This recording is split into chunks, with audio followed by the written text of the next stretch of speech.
Hello mga idol, mayong adlaw for today's vlog. Init kayong panahon mga idol, gwapo kayong panahon mga idol. Aon sa'yo mayo ani mga idol. Mayo tingali mga idol, mag-ihaw tag manok mga idol. So idol, mga untag magsabaw dito mga idol og manok. No. Mga idol na idlas man ka, sulta na. Wala dagang itwan diya mga idol. Kulukos balukos diretso na luto, magic tirada ba. So mo na resulta sa manok mga idol nga idlas.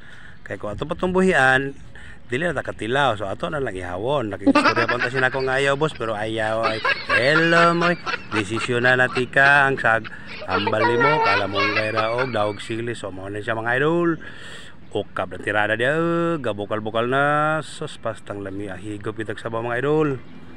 Na mga idol, prepare na luto na gid siya. Humo kayo sa amoy pa lang ulam na mga idol. Parting lamiyagin mga idol, panahon sa panahon nga init mga idol, kanimoy gwapo mga idol.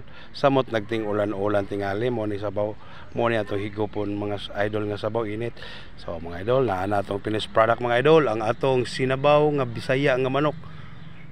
Di po ko makayong Bisaya no, kay wa man pod mi nag-istorya ni mga idol. Mga idol, ready na ang kanon sa Jollibee nga bahaw.